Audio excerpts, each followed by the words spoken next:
তো hello students, এরপর আজ আমরা আবার চলে এসেছি তোমাদের কাছে। ওভারঅল এই যে তোমাদের যে চ্যাপ্টারটা আমরা শুরু করেছিলাম, দ্য লিভিং ওয়ার্ল্ড, আজকে তার পরের পোর্শনটা আমরা শুরু। ইন্ট্রোডাকশন পার্টটা আমরা ওভারঅল একটা ওভারভিউ দেখেছি বায়োলজি, যাই তার হোক। সাথে আর্নেস্ট মেয়ার সম্পর্কে আমরা জেনেছি। আজকে আমরা পড়বো হচ্ছে না তার পরের পার্টটা, যেটা অ্যাকচুয়ালি চ্যাপ্টারের part, what is living, diversity in the living world, taxonomical categories আর ট্যাক্সোনমিক্যাল এডস। এই যে চারটে টপিকস আমাদের রয়েছে, আজকে আমরা হোয়াট ইজ লিভিং এটা এই লেকচারে আমরা দেখব। তো লিভিং কাকে বলে সেটা বলতে গিয়ে অ্যাকচুয়ালি তার আগে এনসিআরটি আমি বলেছিলাম যে আমাদের প্রায় 17 থেকে 18 লাখ স্পিসিস আমাদের পৃথিবীতে এখন পর্যন্ত আবিষ্কার হয়েছে। এছাড়া কত রয়েছে যেগুলো আবিষ্কার হয়নি তার ঠিক নেই। তো এই যে এত স্পিসিস, ঠিক আছে, তাদের ডাইভার্সিটি, তাদের বিচিত্রতা, মানে এই যে একটা ঘোড়া ছুটছে তাকে দেখতে কত সুন্দর লাগে, একটা পাখি উড়ে আসছে পরিযায়ী পাখি দেখতে কত ভালো লাগে, পুষ্প উপত্যকা, মানে জাস্ট আমাদের ব্যালকনিতে ঘরের কত বা ঘরের উঠোনে আমরা গাছ লাগাই কেন, ভালো লাগে বলে, ঠিক আছে। কত ধরনের এরকম wide range of living types is amazing, কত ধরনের লিভিং টাইপস রয়েছে, আমাদেরকে জাস্ট বিস্ময়কর করে তোলে, ঠিক আছে। আমরা এই সাধারণ পরিস্থিতিতে তো আমরা বসবাস করি, সাধারণ বসবাসের উপযোগী জায়গায় মানুষ যেখানে বসবাস করতে পারে। তাছাড়াও যেগুলো আমরা স্বপ্নেও ভাবতে পারবো না, সেই সব জায়গাতে এই যে এক্সট্রাঅর্ডিনারি হ্যাবিটেট মানে বাসস্থান, সেই সব বাসস্থানেও কিন্তু জীবের অস্তিত্ব পাওয়া যায়। যেমন খুব গরম 100 ডিগ্রি টেম্পারেচার থেকে বেশি, বা খুব ঠান্ডা -70-80 degree, 100 degree temperature, 150 degree temperature, সেখানেও জীবের অস্তিত্ব পাওয়া যায়। আবার খুব অ্যাসিডিক এরিয়া, খুব লবণাক্ত জায়গা যেখানে মানুষ ভাবতেই পারবে না থাকার কথা, থাকলে বাঁচতে পারবে না, ঠিক আছে, সেই সব জায়গাতে করে মানে ওভারঅল এই পৃথিবীতে সব জায়গায় প্রায় প্রাণীর অস্তিত্ব পাওয়া যায়, অলমোস্ট সব জায়গায়, এটুকু আমরা বলতে পারি, ঠিক আছে। তো এইটাই আমাদের এইখানটা, এই পোর্শনটা, এই জায়গাটা লেখা আছে, তোমরা পড়ে নিও, কিছু চাপ নেই, একই মানে সিম্পল জিনিস যেটা বললাম ওইটুকুটাই ওখানে লেখা আছে বাংলা ভাষায় সুন্দর করে, ঠিক আছে। এরপরে ecological conflict and cooperation. Ecological conflict বলতে বাস্তুতান্ত্রিক বিরোধিতা, মানে এই যে ধরো একটা সাপোজ একটা হরিণকে একটা বাঘ ছোটাচ্ছে, আবার বাঘ খাবে বলে তার সাথে আবার মানে লড়াই করছে, আবার এদিক থেকে সিংহ সাপোজ লড়াই করছে, জাস্ট ধরে নাও, ঠিক আছে, আমি জাস্ট বোঝানোর জন্য বলছি। এই যে বাঘ আর সিংহের মধ্যে কনফ্লিকশন একটা, ওই একটা পশুকে খাওয়ার জন্য, ঠিক আছে, একটা খাবারকে শিকার করার জন্য, ঠিক আছে, এরকম কত জায়গায় কনফ্লিকশন রয়েছে। কোঅপারেশন বা মানে একে অপরকে, যেমন কুমির খেয়ে তার দাঁতের মধ্যে খাওয়ার জড়িয়ে গেলে, আমরা যেমন টুথপিক দিয়ে সাফ করি, তারা তো টুথপিক দিয়ে সাফ করতে পারে না, তাদের একটা একটা পাখি আছে, তাদের কেসে মানে কি করে ওইগুলো তাদের দাঁত থেকে বার করে খায়, তারা হাঁ করে বসে থাকে। এই যে কোঅপারেশন, মানে খুব দারুণ জিনিস, তোমরা বুঝতে পারছো। কোঅপারেশন ক্যান ঘটে, মানে ঘটা between members of population and population of committee of a community, ঠিক আছে। এই যে পপুলেশন কমিউনিটি, এগুলো ইকোলজিতে আমরা পাবো, বিশেষ করে ওই যে অর্গানিজম অ্যান্ড পপুলেশন বলে একটা চ্যাপ্টার আছে সেমিস্টার 4-এ, তোমরা পাবে ক্লাস 12-এ, ঠিক আছে, ওখানে আমরা পাবো ইকোলজিতে, ঠিক আছে। মানে একটুকু জেনে নাও যে আমরা যখন একা, ধরো আমি একটা ইন্ডিভিজুয়াল, এরকম অনেকগুলো ইন্ডিভিজুয়াল একসাথে যদি থাকি, অনেকগুলো মানুষ থাকে, মানুষের পপুলেশন, যে প্রাণী যে জীব থাকবে তার পপুলেশন, ঠিক আছে, সেই পপুলেশন, অনেকগুলো পপুলেশন মিলে হচ্ছে একটা কমিউনিটি, ব্যাস এইটুকু জেনে রাখো। তা মোটামুটি সবার মধ্যে একটা ইকোলজিক্যাল কনফ্লিক্ট, একটা পারস্পরিক বিরোধিতা এবং কোঅপারেশন, সহযোগিতা কাজ করে। তো এইগুলো এমন কিছু ব্যাপার না, খুব সহজ ব্যাপার, ব্যাস আমি এগুলোকে মজা করার জন্য, আমি কিন্তু মানে যাতে তোমরা ইন্টারেস্টিংলি করো সেই জন্য আমি বেশ মানে ইন্টারেস্টিংলি বলছি। বইয়ে এখন দেখাচ্ছি না, আমরা এনসিআরটিটাকে কিন্তু পরে শেষ হয়ে যাওয়ার পরে কিন্তু আমরা এনসিআরটি পড়বো। এখন আমরা এর সাথে পড়তে গেলে সময়টা নষ্ট হবে, তোমরা বোর হবে, সেই জন্য আমরা বেশ ইন্টারেস্টিং করে, আমি যেভাবে নিয়ে এসেছি, যেভাবে তোমাদেরকে করার কথা ভেবেছি সেভাবে করিয়ে নিই, তোমরা খুব ভালোভাবে বুঝে যাবে। তারপরে আমরা একদিন এনসিআরটিটা রিড করে নেবো, তোমরা নিজেরা পড়লেই এরপরে একদম ইজি, তোমরা বললেই বুঝতে পারবে যে এনসিআরটি কিছুই লাগবে না তখন, ঠিক আছে। তো এরপর আমরা দেখছি হচ্ছে হোয়াট ইজ লিভিং, জীব কাকে বলে। জীব কাকে বলে যদি বলি, তাহলে তার কিছু বৈশিষ্ট্য আমরা সেট করবো, যে এই বৈশিষ্ট্যগুলো থাকলে তাকে জীব বলবো, তাই তো। তো সেই বৈশিষ্ট্যগুলো জানার আগে আমরা জেনে নিই দু ধরনের বৈশিষ্ট্য। একটা হচ্ছে ক্যারেক্টারিস্টিক্স ফিচার্স, আমরা চারিত্রিক বৈশিষ্ট্য, যেটা আমাদের সবার থাকে, সব জীবের থাকে, আমার আছে, তোমার আছে, অন্যান্য গরু কুকুর ভেড়া ব্যাকটেরিয়া ভাইরাস সবার আছে একটা চারিত্রিক বৈশিষ্ট্য। কিন্তু মানে ধরো একটা নির্দিষ্ট বৈশিষ্ট্য, ধরো আমরা বেড়ে উঠছি, বৃদ্ধি, ঠিক আছে, এই বৃদ্ধি যদি বলি, বৃদ্ধি বললে কি আমি সেটা শুধুমাত্র জীবকেই বোঝাবো, অন্য জ্বরকে বোঝানো যাবে না। জীব আর জ্বরের মধ্যে বৃদ্ধি দিয়ে আলাদা করতে পারবো কি, যে আলাদা করতে পারবো যেটা, সেটাকে বলছে ডিফাইনিং ফিচার্স, মানে যেটা শুধুমাত্র জীবের মধ্যে শুধুমাত্র এবং সব জীবের মধ্যে থাকবে, কোনো জীবে থাকবে না। জীব যাকে বলবো সেই বৈশিষ্ট্যটা সেই জীবের মধ্যে থাকতে হবেই। মানে যাদেরকে আমরা জীব বলে জানি, যে বৈশিষ্ট্যকে আমরা ডিফাইনিং ফিচার্স বলবো, যেটা দিয়ে লিভিংকে ডিফাইন করা যাবে, সেই বৈশিষ্ট্যটা সমস্ত লিভিংয়ের মধ্যে থাকতে হবে, আর কোনো নন লিভিংয়ের মধ্যে থাকবে না। বুঝতে পারছো? তাহলে characteristic features, character in a living organism, যে কোনো লিভিং অর্গানিজমের ক্যারেক্টারকে আমরা ক্যারেক্টারিস্টিক ফিচার্স বলছি, বৈশিষ্ট্যকে, ঠিক আছে। আর ডিফাইনিং ফিচার্স কাকে বলছি? যেটা সমস্ত লিভিংয়ের মধ্যে থাকবে এবং কোনো নন লিভিংয়ের মধ্যে থাকবে না। বুঝা যাচ্ছে? চলো এবার আমরা বৈশিষ্ট্যগুলো দেখি। তাহলে আমরা হোয়াট ইজ লিভিং পড়ছিলাম, হোয়াট ইজ লিভিং পড়তে গিয়ে আমরা ক্যারেক্টারিস্টিক ফিচার্স আর ডিফাইনিং ফিচার্স সম্পর্কে বললাম। তাহলে এবারে সেই বৈশিষ্ট্যগুলো কি, লিভিং বলবো কাকে, সেই বৈশিষ্ট্যগুলো কি, ঠিক আছে। আমাদের যেমন আমরা 5টা প্যারামিটার সেট করেছি, যে এইগুলো থাকলে আমরা তাদেরকে লিভিং বলতে পারি, ঠিক আছে। লিভিংয়ের প্যারামিটার গ্রোথ, আমরা এবার গ্রোথ যদি বলি, গ্রোথ তো লিভিংয়ের থাকি, আমরা জানি গ্রোথ। আমরা এই যে সেই মেল গ্যামেট আর ফিমেল গ্যামেট মিলনের ফলে জাইগোট হয়েছিল, জাইগোটের ফলে আমরা মরুলা, বাস্টুলা, কাস্টুলা, সেল ডিভিশন হয়ে আজকে এত বড় পরিমাণ আমরা হয়ে গেছি। তাহলে গ্রোথ তো হয়, গ্রোথ সেল ডিভিশন করে আমরা গ্রো করেছি। কিন্তু এইটা ক্যারেক্টারিস্টিক ফিচার্স তো হবেই, কিন্তু জড় পদার্থ কি গ্রো করতে পারে? জড় পদার্থ যদি গ্রো করতে পারে, তাহলে আমি কি বলছিলাম, যে ডিফাইনিং ফিচার্স তাকে বলবো যেটা কোনো জড় পদার্থে থাকবে না। তাহলে আমরা একটু ভেবে দেখলে বুঝতে পারবো, ধরো মাউন্টেন, পাহাড় তো বেড়ে যায়, কখনো কখনো কমেও যায়, যাই হোক আমরা জানি সেগুলো নিয়ে আমি আলোচনা করছি না। তারপর ধরো পাহাড়ের পর পাথর, ঠিক আছে, বালির টিলা, ধুলোবালি জমে তার উপরে বাড়তেই থাকে। তো সারফেস অ্যাকুমুলেশন বলি, সারফেস অ্যাকুমুলেশনকে অ্যাকচুয়ালি অ্যাক্রেশন বলা হয়। বাইরে থেকে কোনো বস্তু পড়ে বা ধুলোবালি পড়ে যেটা ওপরে সারফেস অ্যাকুমুলেশন হয়, সারফেসের উপরে জমতে থাকে, সেটাকে আমরা কি বলি না অ্যাক্রেশন। সেটা আমরা পরে আবার এগুলো ডিটেলস দেখব। তাহলে গ্রোথটা তো জড়ের মধ্যে আছে, তাহলে আমরা সেটাকে ডিফাইনিং ফিচার্স বলতে পারবো না। আমি কি বলছিলাম, ডিফাইনিং ফিচার্স যেটা সমস্ত লিভিংয়ের মধ্যে থাকবে কিন্তু কোনো নন লিভিংয়ের মধ্যে থাকবে না। বোঝা গেছে? তাহলে এটা ক্যারেক্টারিস্টিক ফিচার্স হবে, ডিফাইনিং ফিচার্স হবে না। এরপরে রিপ্রোডাকশান, প্রজনন। মানে পুনরায়, প্রোডাকশান মানে উৎপাদন করা। আমরা প্রত্যেকটা শব্দকে কিন্তু সুন্দরভাবে জানবো, প্রত্যেকটা শব্দের মধ্যেই কিন্তু উত্তর লুকিয়ে থাকে।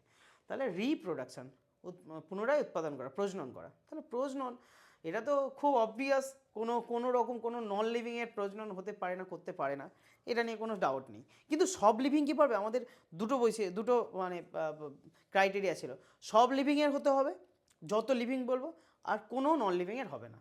কোনো নন লিভিংয়ের হয় না, ঠিক আছে, কিন্তু সব লিভিংয়ের কী হয়?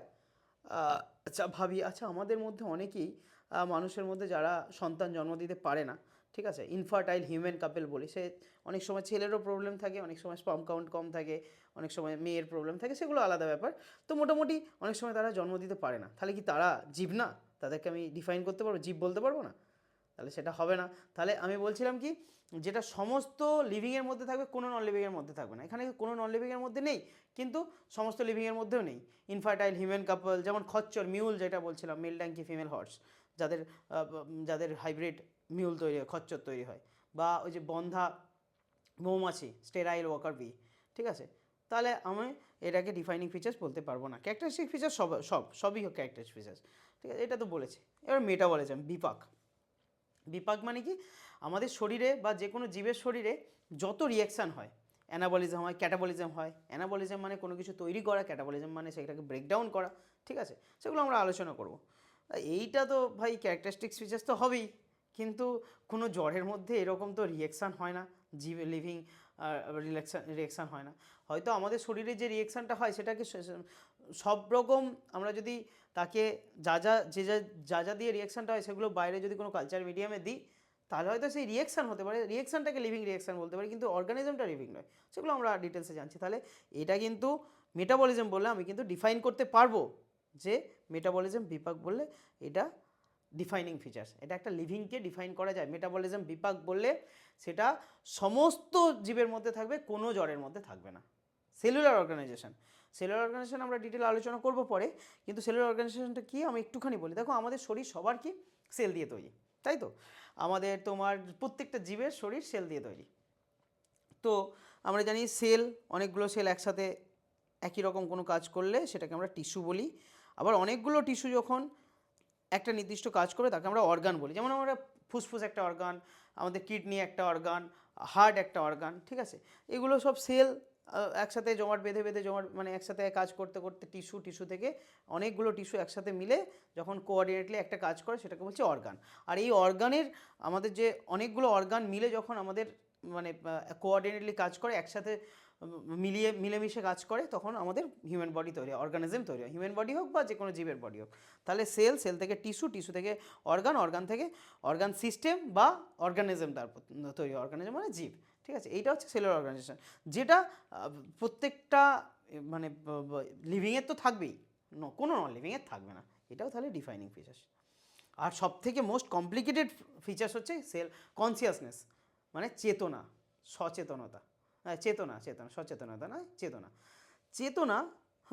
কখনো শুনেছো কি কোনো জড় পদার্থের চেতনা আছে? Never, impossible. তাহলে কোনো জড় পদার্থের চেতনা থাকে না এবং প্রত্যেকটা লিভিংয়ের চেতনা আছে। যেমন ধরো তুমি এবার জিজ্ঞাসা করতে পারো যে সবার কি চেতনা আছে নাকি? ধরো একটা ব্যাকটেরিয়া, তার চেতনা আছে? আর চেতনা না থাকলে তাহলে সে মানে কোনো মানে অ্যান্টিবায়োটিকের রেসপন্স করছে কীভাবে? অ্যান্টিবায়োটিক তাকে মেরে ফেলছে কীভাবে ব্যাকটেরিয়াকে? বা ধরো গাছ, এই যে লজ্জাবতী লতা, তুমি একটু হাত ছুঁয়ে দাও, সে লজ্জায় একদম কোনে বইয়ের মতো একদম পান পাতা দিয়ে মুখ ঢেকে নেবে, ঠিক আছে? তো তার মানে সেন্স করতে পারছে সে, পিচার প্ল্যান্ট, তার কাছে কি মানে কোনো পতঙ্গ এলেই তারা সেই প্ল্যান্টটা কী করবে না, এরকম তাদের যে খুলে রাখা পাতাটা এইভাবে বন্ধ করে দেবে। তাহলে বন্ধ করে দিলে সেটা কিন্তু মানে বন্ধ করছে কীভাবে? সেন্স করছে বলে বন্ধ করছে, চেতনা আছে। তো এই চেতনার একটা উদাহরণ দেওয়ার চেষ্টা করলাম, আর কিছু না। তাহলে চেতনা সবার থাকে, ঠিক আছে? চেতনা সমস্ত লিভিংয়ের থাকবে, কোনো নন লিভিংয়ের থাকবে না। তাহলে এটা হচ্ছে ডিফাইনিং ফিচার্স। আচ্ছা, আরেকটা জিনিস, এই সেলফ কনসিয়াসনেস, সচেতনা হচ্ছে আত্ম মানে এটা সেলফ কনসিয়াসনেস, আত্মচেতনা বলতে পারি বা সচেতনা, ঠিক আছে? তো এটা তো ক্যারেক্টারিস্টিক ফিচার্স, তো সবকেই আমরা বলি, কিন্তু ডিফাইনিং ফিচার্স কী হবে না, কারণ আত্মসচেতনতা শুধুমাত্র মানুষের থাকে, মানুষ ছাড়া আর কোনো প্রাণীর থাকে না। মনে করা হয় অক্টোপাসে কিছু কিছু প্রজাতির মধ্যে থাকে, যাই হোক মানুষের থাকে সেই সচেতনতা আত্মসচেতনতা ছিল বলেই মানুষ আজকে এই পর্যন্ত আসতে পেরেছে, এই পর্যন্ত এত মডার্ন হতে পেরেছে। অন্যান্য জীবের মধ্যে থেকে মানুষকে পরিবেশ কি করেছে, সিলেকশন করেছে, ঠিক আছে, যে গ্রো করবে, ঠিক আছে? তো এই হচ্ছে ব্যাপার। এরপরে আমরা এইগুলোকে এক একটা করে ভালো করে ডিটেল আলোচনা করবো, এতদূর পর্যন্ত বুঝতে কোনো অসুবিধা হওয়ার কথা না। এবার গ্রোথের কি টুয়াইন ক্যারেক্টার, গ্রোথ দুটো ক্যারেক্টার নিয়ে তৈরি, এক হচ্ছে ইনক্রিজিং ইন মাস আর ইনক্রিজিং ইন নাম্বার। তাহলে মাসে যদি আমরা ভর বৃদ্ধি পাই সেটাও বৃদ্ধি, আবার সংখ্যায় বৃদ্ধি পেলো সেটাও বৃদ্ধি, ঠিক আছে? এটা মানে কোনো ব্যাপার না। টুয়াইন ক্যারেক্টারিস্টিক অফ গ্রোথ, আমরা একটা হচ্ছে মাসে গ্রো করা, ভরে বৃদ্ধি পাওয়াকে বৃদ্ধি বলবো, আবার হাইটে বৃদ্ধি পাওয়া, মাসে বৃদ্ধি পাওয়াকে বৃদ্ধি বলবো ভরে, আর নাম্বার সংখ্যায় বৃদ্ধি পাওয়াকে বৃদ্ধি বলবো, ঠিক আছে? এটা নর্মাল বৃদ্ধির কথা বলছে। এবার এখানে কার কি বৃদ্ধি হবে সেটা পরের কথা, সেটা আমরা আসছি। ধরো ইউনিসেলুলার অর্গানিজম, এককোষী জীব, যারা এককোষী জীব মানে কি, তার একটাই কোষ, ঠিক আছে? আর বৃদ্ধি কিভাবে হয়, সেল ডিভিশন হয়ে, ঠিক আছে? তো একটা সেল, সে যখন বৃদ্ধি করবে, বৃদ্ধি করা মানে কি, সেল ডিভিশন হবে, সেল ডিভিশন হলে দুটো হলো, সেই সেল ডিভিশন হয়ে যে দুটো হচ্ছে, তাহলে সেল ডিভিশন হওয়া মানেই কী হচ্ছে, তার রিপ্রোডাকশান হচ্ছে। মানে এককোষী জীব তো একটাই কোষ থাকবে, সে যখন ভেঙে দুটো হয়ে যাচ্ছে মানে সে প্রজনন করছে, ঠিক আছে? রিপ্রোডাকশান আছে, সেল ডিভিশন মানেই রিপ্রোডাকশান। আবার আবার সেল ডিভিশন করে আমরা গ্রোথ করি, তাহলে এই রিপ্রোডাকশান মানেই আমরা কী হচ্ছে, গ্রোথ হচ্ছে, সেল ডিভিশন হচ্ছে, গ্রোথ হচ্ছে। তাহলে এই গ্রোথ, রিপ্রোডাকশান, সেল ডিভিশন, এগুলো কী হচ্ছে, সব সিনোনিমাস, সব একই রকম, মিউচুয়ালি ইনক্লুসিভ ইভেন্ট বলি, সব একই রকম ইভেন্ট, মানে একে অপরের থেকে আলাদা করা যায় না, একই, ঠিক আছে? গ্রোথ, সেল ডিভিশন, রিপ্রোডাকশন আলাদা করা যাবে না ইউনিসেলুলার অর্গানিজম, বুঝে গেছে? আচ্ছা, এখানে আর কয়েকটা জিনিস আমাদের মনে রাখতে হবে। এই যে আমাদের আশেপাশে যে প্ল্যান্ট, উদ্ভিদগুলোকে দেখি, উদ্ভিদ কিন্তু মানে তাদের জীবনের শেষ পর্যন্ত তারা গ্রো করে। Plant grows continuously through out their life span. আমরা দেখেছি যে সেই একটা বীজ থেকে যে একটা উৎপন্ন হচ্ছে, গাছ তৈরি হচ্ছে, গাছটা সেই মহিরুহ হচ্ছে, তারপরে সেই আমৃত্যু বাড়তে থাকে। কিন্তু আমরা দেখেছি কি, আমরা মানুষেরা বা প্রাণীরা একটা সার্টেন এজের পর, সব মানুষের কথা যদি চিন্তা করি, ওই 18, 20, 22 বছরের পর থেকে আমরা আর বাড়ি না, যেখানে আমি যেমন যেই হাইট ছিলাম সেই হাইটেই রয়ে গেছি, তোমরাও আর কিছুদিন হয়তো বাড়বে, তারপরে রয়ে যাবে। তাহলে animal this growth is only up to a certain age, একটা নির্দিষ্ট এজ পর্যন্ত গ্রোথটা হয়। প্লান্টের গ্রোথটা কিন্তু তার লাইফের শেষ পর্যন্ত চলে। এবারে আমি বলছিলাম যে গ্রোথটা কিন্তু ডিফাইনিং ফিচার্স নয়, কেন না আমি বলছিলাম non living things like mountain, boulder, পাথর, মাউন্টেন মানে পাহাড়, বোল্ডার মানে পাথর, স্যান্ড মাউন্টস মানে বালির টিলে ফেলা যে বালির স্তূপ টুপ থাকে সেইগুলো আর কি, সেগুলোও গ্রো করে। তাহলে আমি গ্রোথ যদি বলি তাহলে সেটা কিন্তু নন লিভিংয়েরও থাকছে। তাহলে গ্রোথ দিয়ে আমরা লিভিংকে ডিফাইন করতে পারবো না। যদি গ্রোথ বলি সেটা যে শুধু লিভিংই হবে, গ্রোথ ক্যারেক্টার্স লিভিংয়ের হবে এটা নয়, সেটা নন লিভিংয়েরও হতে পারে। তাহলে সেটা গ্রোথকে ডিফাইন করতে পারবে না, গ্রোথ দিয়ে লিভিংকে ডিফাইন করতে পারবো না। তাহলে সেটা growth is not a defining features, it is a characteristic features. Characteristic feature প্রত্যেকটা ফিচার্সই হবে, প্রত্যেকটা ধর্ম, প্রত্যেকটা বৈশিষ্ট্য, প্রত্যেকটা লিভিংয়ের যে থাকে সবগুলোই হবে ক্যারেক্টারিস্টিক ফিচার্স। এরপরে রিপ্রোডাকশান। তো এখানে রিপ্রোডাকশান ইউনিসেলুলার অর্গানিজমের আমি আলোচনা করলাম। তারপর হচ্ছে যেটা রিপ্রোডাকশান থাকে, ঠিক আছে, সেটা হচ্ছে আমাদের কিছু কিছু রিপ্রোডাকশান সম্পর্কে জানতে হবে। রিপ্রোডাকশান মানে আমরা বুঝি, এখানে আমরা বেশি আলোচনা করার কিছু দরকার নেই। রিপ্রোডাকশান দিয়ে আমরা কিন্তু ডিফাইনিং ফিচার্স নয় কেন সেটা ইম্পর্টেন্ট। আর কে কীরকমভাবে রিপ্রোডাকশান করে, দেখো সেক্সুয়াল রিপ্রোডাকশান সম্পর্কে তো আমাদের আইডিয়া আছেই, যে আমরা male gamete female gamete fusion হয়, তারপরে সেক্সুয়াল রিপ্রোডাকশান হয়। এই অ্যাসেক্সুয়াল রিপ্রোডাকশান কিছু কিছু পদ্ধতি, যেমন ফাঙ্গিরা মিলিয়ন অফ অ্যাসেক্সুয়াল ফোর, তারা আমাদের দেখবে কিছু খাবার টাবার থাকলে বেশ কিছুদিন যদি পড়ে থাকে বাইরে, তার উপরে ফাঙ্গাস তৈরি হয়, দেখবে ছোটো ছোটো ছোটো ছোটো রেণু তৈরি হয়, ওই রেণুগুলো থেকে আবার নতুন ফাঙ্গাস তৈরি হয়, মানে ওইগুলো হচ্ছে অ্যাসেক্সুয়াল স্পোর, যেখান থেকে কিন্তু মানে সেইভাবে তারা রিপ্রোডিউস করে, প্রজনন করে। প্ল্যানেরিয়া, ফ্ল্যাটওয়ার্ম কী করে, ট্রু রিজেনারেশন করে। আমরা এক্ষুনি ছবিতে দেখাবো, আরও ভালো লাগবে তোমাদেরকে। ট্রু রিজেনারেশন, ঠিক আছে, মানে কোনো বডির কোনো পার্ট কেটে গেলে সেই পার্টটা আবার নতুন করে তৈরি করতে পারে, রিজেনারেশন। আবার ফিনামেলটা আর কি, মানে ফাঙ্গি কী করে, অ্যাসেক্সুয়াল স্পোরও করে, ফাঙ্গি ফ্র্যাগমেন্টেশন পদ্ধতিতেও করে, ফাঙ্গি সেক্সুয়াল রিপ্রোডাকশনও করতে পারে কিছু কিছু ক্ষেত্রে। সেগুলো আমরা যখন ফাঙ্গি পড়বো তখন আমরা সেখানে গিয়ে পড়বো, ঠিক আছে, পরের বায়োলজিক্যাল ক্লাসিফিকেশন চ্যাপ্টারে পড়বো। ফাঙ্গি, ফিলামেন্টাস অ্যালগি, যারা ফিলামেন্টের মতো, ফিতের মতো যে অ্যালগিগুলো, শৈবাল। প্রোটোনেমা অফ মসের প্রোটোনেমা বলে একটা জিনিস থাকে, একটা অংশ থাকে, আমরা সেটা কিন্তু ওই মস বলতে আমরা পড়বো হচ্ছে পরে প্ল্যান্ট কিংডমে, ঠিক আছে। তো এগুলো সব এদের মোড অফ রিপ্রোডাকশন হচ্ছে ফ্র্যাগমেন্টেশন পদ্ধতিতে হয়, ঠিক আছে। ফ্র্যাগমেন্টেশন মানে খণ্ডীভবন, মানে ধরো একটা ফাঙ্গি বা অ্যালগি তা অনেকগুলো খণ্ডে বিভক্ত হয়ে গেল, প্রত্যেকটা খণ্ড একটা করে নতুন অর্গানিজম তৈরি করে দেবে, নতুন জীব তৈরি করে দেবে, মানে সে ফাঙ্গি হোক, ফিলামেন্টাস অ্যালগি হোক, প্রোটোনেমা হোক, মস হোক, ইম্পর্টেন্ট, এগুলো কিন্তু মনে রাখো, ঠিক আছে। এবারে ব্যাকটেরিয়া, আমিবা, এরা কী করে, ফিসান মানে বিভাজন পদ্ধতিতে করে। তারপর হাইড্রা বার্ডিং পদ্ধতিতে করে, এগুলো শুনেছো তো, মোটামুটি এগুলো তোমাদের মনে রাখতে হবে। আচ্ছা, তাহলে রিপ্রোডাকশান তো প্রায় সমস্ত মানে কোনো নন লিভিংয়ে থাকবে না, কিন্তু সমস্ত লিভিংয়ে কি থাকবে, আমি যেটা বলছিলাম যে স্টেরাইল ওয়াকার বিজ মানে মৌমাছি যেগুলো বন্ধা, মিউল, খচ্চস, ইনফার্টাইল হিউম্যান কাপলস, এরা কিন্তু রিপ্রোডিউস করতে পারে না। তাহলে এরা রিপ্রোডিউস করতে পারে না, তাহলে আমরা বলতেই পারি এরা রিপ্রোডিউস করতে পারে না, মানে অবশ্যই মানে অনেক জীব মানে কিছু কিছু জীব রিপ্রোডিউস করতে পারে না, মানে এই রিপ্রোডাকশানকে আমরা লিভিংয়ের ডিফাইনিং ফিচার্স হিসেবে ধরতে পারবো না। তাহলে গ্রোথ আর রিপ্রোডাকশান কোনোটাই ডিফাইনিং ফিচার্স নয়, সবগুলোই কি characteristic features. In fact characteristic features সবই হবে, যে কোনো বৈশিষ্ট্যকেই ক্যারেক্টারিস্টিক ফিচার্স বলতে পারি। এরপর মেটাবলিজম, আমি বলছিলাম মেটাবলিজম একটা ক্যারেক্টারিস্টিক ফিচার। মেটাবলিজম মানে কি না, সাম total of all chemical reaction occurring in an organism, একটা অর্গানিজম, একটা জীবের মধ্যে যা যা রিয়াকশান হয়। যেমন বলছিলাম অ্যানাবলিজম শব্দের অর্থ হচ্ছে যারা কিছু তৈরি করা। ক্যাটাবলিজম মানে কাটা, ব্রেকডাউন করা, ঠিক আছে। তৈরি করা মানে কি, ধরো CO2 প্লাস H2O সূর্যালোকের উপস্থিতিতে C6H12O6 তৈরি করে, মানে গ্লুকোজ। এই গ্লুকোজের স্ট্রাকচার দেখলে মানে এই কার্বন ডাইঅক্সাইড বা জলের স্ট্রাকচারের থেকে আলাদা, মানে ওরা নতুন নতুন করে অনেক বন্ড তৈরি করছে। এবার যখন বন্ড তৈরি হয় কোনো কিছু তৈরি হচ্ছে, এই যে অ্যানাবলিক তৈরি হচ্ছে, তখন কিন্তু আমরা তাপ দিতে হয়, শক্তি দিতে হয়। তাহলে সেটা এন্ডোথার্মিক, এন্ডো মানে ভেতরে, আর থার্ম মানে হচ্ছে তাপ, মানে তাপ কী করে, তাপগ্রাহী বিক্রিয়া। যাই হোক, এগুলো থার্মোডাইনামিক্সের কথা, তোমরা ফিজিক্স কেমিস্ট্রিতে পড়বে এগুলো এখন বেশি ডিটেলসে যাওয়ার দরকার নেই, জাস্ট একটু বলে দিচ্ছি, বুঝিয়ে দিচ্ছি, তোমরা বুঝে নাও। আর ক্যাটাবলিজম ব্রেকডাউন মানে ধরো এই যে গ্লুকোজকে ভাঙছি আমরা, কার্বন ডাইঅক্সাইড আর জল তৈরি হচ্ছে, ঠিক আছে। তো সে মানে অপোজিট প্রসেস ধরে নাও সাপোজ, ঠিক আছে, রেসপিরেশন যেটা, ঠিক আছে, ফটোসিনথেসিস এটা অ্যানাবলিজম, ক্যাটাবলিজম, রেসপিরেশন, ব্রেকডাউন করছে। তো ব্রেকডাউন করলে এই যে বনগুলোকে ভাঙছি, বনগুলোর মধ্যে যে শক্তিটা জমা ছিল সেটা বেরিয়ে যাবে, তাহলে তাপ বেরিয়ে যাবে, তাপ শক্তি হিসেবে জমা ছিল, ঠিক আছে, তাপ লাগছিল, এন্ডোথার্মিক রিয়েকশন ছিল অ্যানাবলিজম, আর এক্সোথার্মিক মানে ক্যাটাবলিজম, মানে সেটা তাপটা মানে কাটা হয়ে যাচ্ছে, ব্রেকডাউন হচ্ছে, সেই বনটা ব্রেকডাউন হওয়ার ফলে তাপ বেরোবে, তাহলে এটা এক্সো মানে বাইরে, থার্মিক মানে তাপ বেরোয় আর কি ক্যাটাবলিজমে। তাহলে এই অ্যানাবলিজম আর ক্যাটাবলিজম মিলে হয় মেটাবলিজম। বুঝতে পারছো কী বলতে চাইছি? আচ্ছা, এরপর হচ্ছে ইনভিট্রো রিয়েকশান।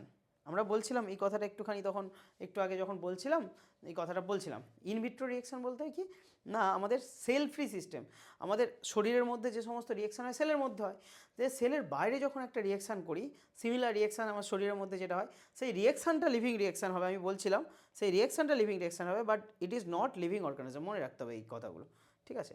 এরপর সেলুলার অর্গানাইজেশন, তাহলে আমি বলছিলাম একটা সেল যখন একসাথে অনেক সেল থাকে তাকে আমরা বলি কি টিস্যু, আবার অনেকগুলো সেল মিলে একই রকম কাজ করলে বলবো অর্গান, আর অনেকগুলো অর্গান একসাথে কোঅর্ডিনেটলি একসাথে মিলেমিশে কাজ করলে তাকে কি বলবো, অর্গানিজম। বুঝতে পারছো? এটা কিছু নেই, তাহলে এটাও একটা ডিফাইনিং ফিচার্স, তাহলে মেটাবলিজম ডিফাইনিং ফিচার্স, সেলুলার অর্গানাইজেশনও কিন্তু ডিফাইনিং ফিচার্স।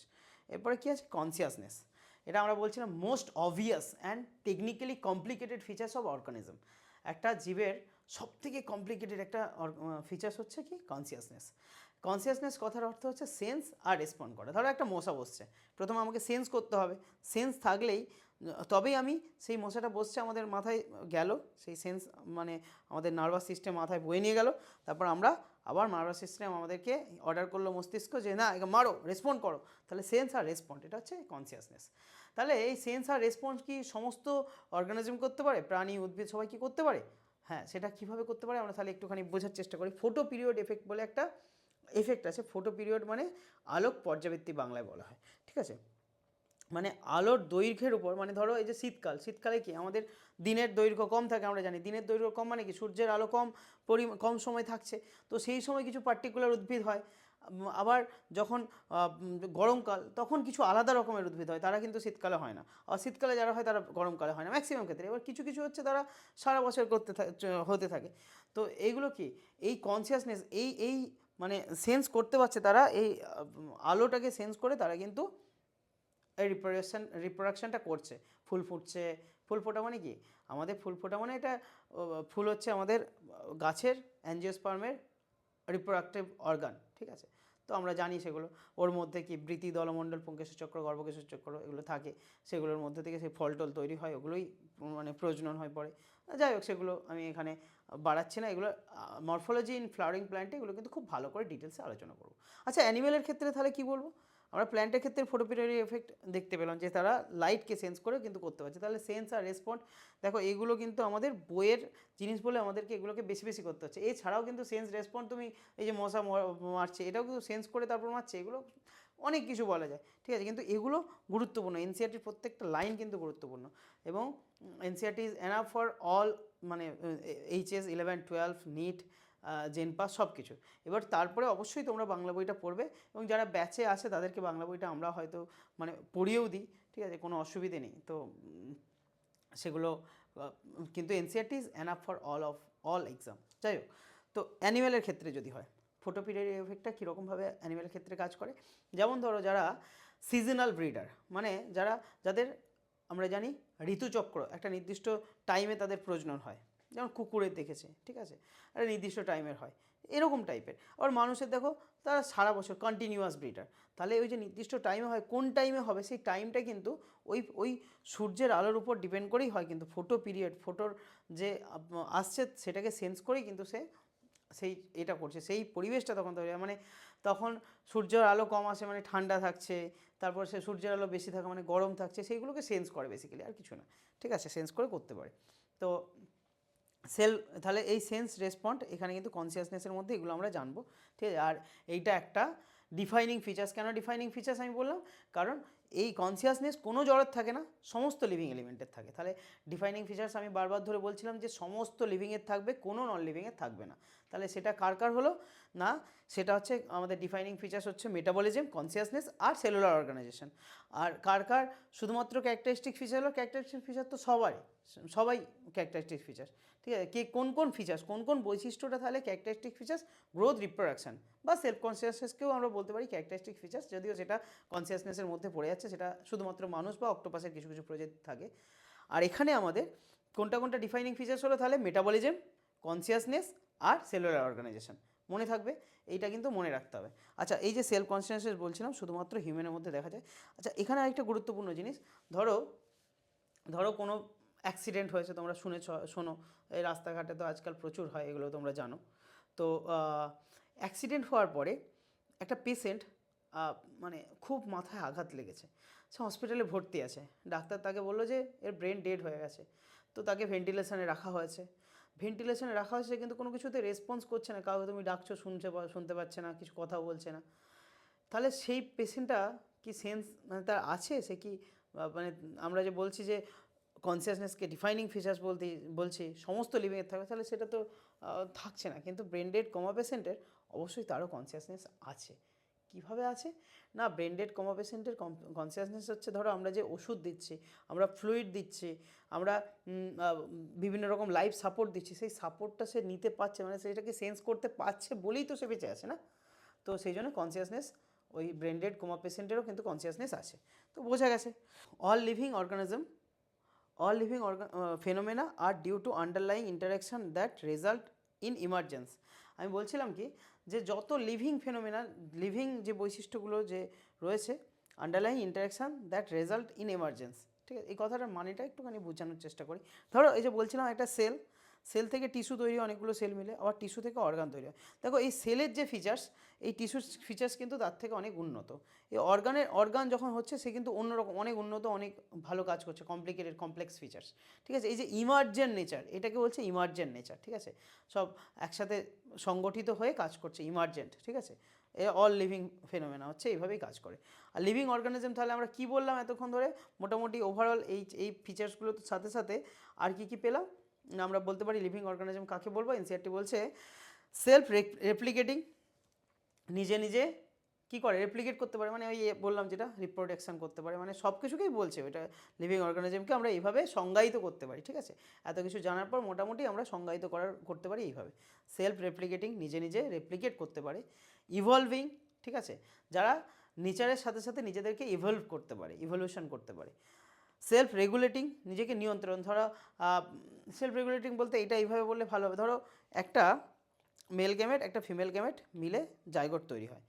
এই জাইগোটটা তো মানে ছোটো দুটো মানে সেল একটা তৈরি হলো, সেই সেল ডিভাইড করে করে করে করে করে করে আমরা কী তৈরি হয়, ভ্রূণ। এবার ওই ভ্রূণের কোন জায়গা থেকে হাত বেরোবে, কোন জায়গা থেকে কান বেরোবে, কোন জায়গা থেকে চোখ বেরোবে, পা বেরোবে, সেগুলো কিন্তু পার্টিকুলার রেগুলেট করতে পারে। সেই জন্য সেখান থেকে কিন্তু বেরিয়ে যায় না। কোনো এক্সেপশান কেস, সেগুলো আলাদা ব্যাপার, কিন্তু এই যে রেগুলেট করার ক্ষমতা আছে প্রত্যেকটা জীবের, ঠিক আছে। তো এই যে রেগুলেট করার ক্ষমতাটাকে বলছে সেলফ রেগুলেটিং, ঠিক আছে। ইন্টারেক্টিভ সিস্টেম, ঠিক আছে, আমরা যে ইন্টারেকশান করছি, ঠিক আছে, মানে ইন্টারেক্টিভ সিস্টেম বলতে ধরো এই যে পরিবেশের সাথে ইন্টারাকশান করছি, যতক্ষণ বেঁচে আছি পরিবেশের সাথে ইন্টারাকশান হয়। কীভাবে, এই যে শ্বাস নিচ্ছি, শ্বাস ছাড়ছি, খাবার ছাড়ছি, আমরা যদি এইসব বন্ধ করে দিয়ে নেওয়া, ব্যাস আমি শেষ, তাহলে সেটা আমি জীব থেকে জ্বর হয়ে যাব, ঠিক আছে। তাহলে interactive system capable of responding two external stimuli. ওই যে এক্সটার্নাল স্টিমুলাই বলতে কি, যে বাইরের উদ্দীপনা, বাইরের স্টিমুলাস মানে উদ্দীপনা, ঠিক আছে।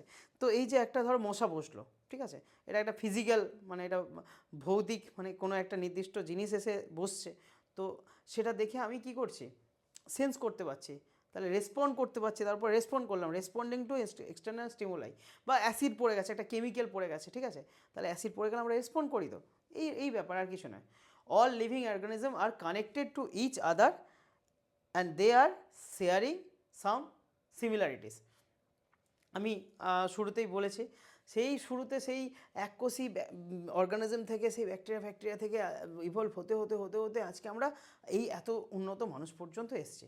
তো তার মাঝখানে অন্যান্য প্রজাতি মানে গাছের শাখার মতো সেই মূল একটা ছিল, সেখান থেকে আস্তে আস্তে করে একটা অর্গানিজম তৈরি হয়েছে, সেখান থেকে আস্তে আস্তে করে বিভিন্ন দিকে, একটা দিকে হয়তো ডাইনোসরাস চলে গেছে, একটা দিকে এপ থেকে মানুষ টানুষ হয়েছে, এপের আবার আরেকটা ভাগ চলে গেছে গাছের মতো। এগুলো সব পরে তোমরা এই 3 ডোমেন ক্লাসিফিকেশান এগুলো ভালো করে জানতে পারবে আবার ক্লাসিফিকেশান যখন করা হবে।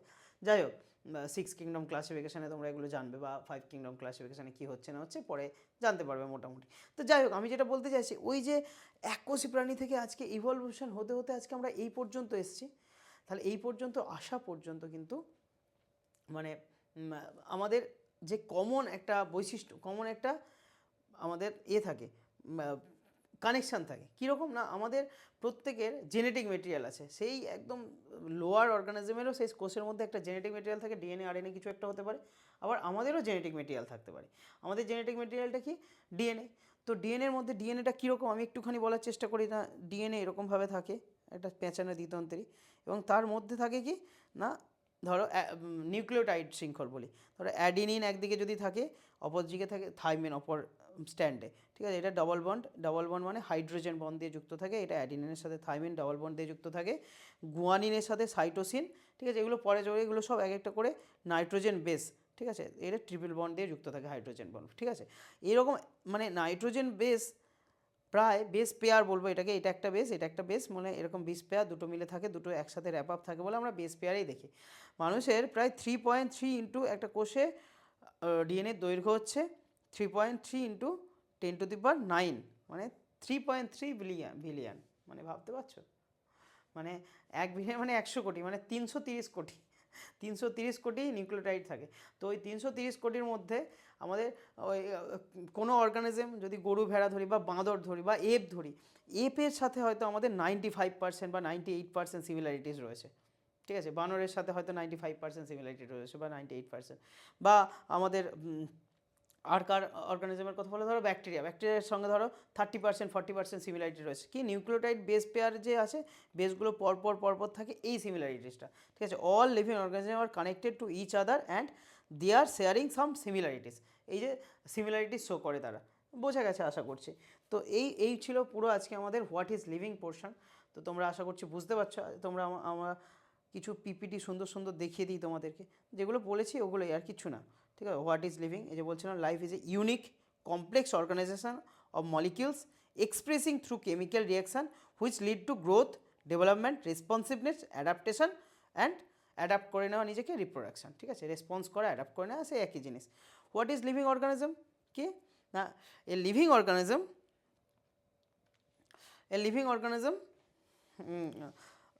A living organism is self-replicating, evolving and self-regulating interactive system capable to responding to external stimuli, মানে ওই বাইরের উদ্দীপনাকে রেসপন্ড করতে পারে, বুঝতে পারছো। A living organism self replicating, আমি এক্ষুনি বলেছিলাম এই কথাটা, evolving, self regulating interactive system, capable of responding two stimuli, এই কথাটাই বলে আমি শেষ করলাম একটু আগে। এছাড়া properties of living organism, growth, metabolism, reproduction, consciousness, cellular organism. তাহলে গ্রোথ আর রিপ্রোডাকশন এই দুটো কি ক্যারেক্টারিস্টিক ফিচার্স, বাকি এই তিনটা হচ্ছে ডিফাইনিং ফিচার্স। ডিফাইনিং ফিচার্স মানে কি বললাম, যেটা সমস্ত লিভিং অর্গানিজমের থাকবে কিন্তু কোনো নন লিভিং অর্গানিজমের থাকবে না, মনে রাখতে হবে। তারপরে গ্রোথ সম্পর্কে আমরা বললাম, ঠিক আছে। গ্রোথ সম্পর্কে বললাম যে increasing in number and increasing in mass, ঠিক আছে, of cell by cell division, ঠিক আছে। সেল ডিভিশন হয়েই তো মাস বাড়ে, যাই হোক। Growth in plants, growth through out their life span, দেখো animal growth is only up to a certain age, however cell division occurs in to replace lost cell, ঠিক আছে। এগুলো সব বলেছি। গ্রোথ, বেসিক্যালি গ্রোথ, আচ্ছা এইটা একটুখানি important, basically growth is increasing in mass and increasing size, thus non living objects also grow, এটা আমি বলেছি, ঠিক আছে। এই যে নন লিভিং অবজেক্টস কীভাবে গ্রো করে, এই যে দেখো পাহাড় আছে, তার উপরে এই জমতে বা এই যে আমাদের পাথ থিওরি জানি, আমাদের পৃথিবীর তলায় যে পাত থাকে, একটা পাতের উপর একটা পাত উঠে এখানে ভূমিটা অনেক উঁচু হয়ে যায়, এই পাতগুলোর থিওরির জন্য অনেক পাহাড় উঁচু হয় আস্তে আস্তে করে, সেগুলো আমরা এগুলো এখানে বেশি আলোচনা করার জিনিস নয়, ভূগোলের জিনিস, ভূগোলে পড়বে। ঠিক আছে, এই যে সারফেস অ্যাকুমুলেশন, সারফেস মানে পৃষ্ঠতলে অ্যাকুমুলেট হচ্ছে, ঠিক আছে, মানে ওপর থেকে বেরোচ্ছে বা নিচের থেকে সেটাকে, মানে যে কোনো একটা সারফেস থেকে, কিন্তু ওপরেও সারফেস তো নিচেও সারফেস আছে, তো হয় প্লেট থিওরি যদি ভাবি নিচে থেকে উঠছে বা ওপরে কিছু জমা হয়ে হয়ে গ্রো করছে, তাহলে এটা কিন্তু surface accumulation of the material. বেশিরভাগ ক্ষেত্রে যদি আমি পাথর বা এই ইয়ে তোমার হচ্ছে বালির যে টিলাফিলাগুলো রয়েছে সেগুলো কি ওপর থেকেই তো ধুলোবালি পড়ে পড়ে উঁচু হয়, তাহলে সারফেস অ্যাকুমুলেশন অফ মেটেরিয়াল বলি এইটাকে আমরা এক কথায় অ্যাক্রেশন বলি, ACCRETION, অ্যাক্রেশন। আর আমাদের so growth is not defining property of living organism, growth is from inside. আমাদের যে গ্রোথটা হয় সেটা ভেতর থেকে হয়, আমাদের ভেতর থেকে, কোনো নিচের থেকে উপরের দিক থেকে নয়, কিন্তু ভেতর থেকে হয়, আমাদের সেল ডিভিশন ভেতর থেকে হয়। আর এইটাকে বলে ইনটু সাসেপশন, এটাকে কি বললাম অ্যাক্রেশন, এটাকে বলে ইনটু সাসেপশন, ইনটু সাসেপশন, SUS সাসেপশন, ইনটু সাসেপশন।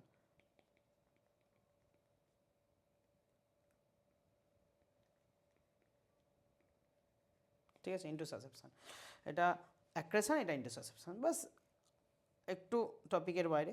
এরপরে রিপ্রোডাকশান, ঠিক আছে, ইট is the production of progeny having feature similar to those parent. তো অবশ্যই প্যারেন্টের মতো দেখতে আমরা প্রোজেনি অপত্য তৈরি করি। Organism reproduce asexually and sexually, আমরা জানি অ্যাসেক্সুয়ালি সেক্সুয়ালি হয়। In unicellular organism growth reproduction are same because they reproduce by cell division. ঠিক আছে, সেল ডিভিশন করেই রিপ্রোডিউস হয়। আমরা বলছিলাম সিনোনিমাস, বা এটাকে বলতে পারি কি না সিনোনিমাস, বা আমরা ইনক্লুসিভ ইভেন্ট বলি, বা সেম বলতে পারি। ঠিক আছে, so many organism do not grow, যেমন mules, worker bee, sterile worker bee, infertile human couples. ঠিক আছে, এগুলো সব আছে। Hence reproduction is not perfect property for living organism. ঠিক আছে, তো বুঝতেই পারছো এটাকে ডিফাইনিং ফিচার্স আমরা বলতে পারছিলাম না, ডিফাইন করতে পারছিলাম না। Metabolism the sum total of all biochemical reaction taking place inside a cell. ঠিক আছে, সেলের মধ্যে যা ক্যাটাবলিজম অ্যানাবলিজম হয় সবটাই হচ্ছে কি না metabolism. This is defining features of living organism. আমি এগুলো সব আলোচনা করেছি। Metabolic reaction can be demonstrated outside the body in cell free system. বলছিলাম সেলের বাইরে আমরা ডিমনস্ট্রেট করতে পারি। ঠিক আছে, তো সেটা হচ্ছে সেল ফ্রি সিস্টেম।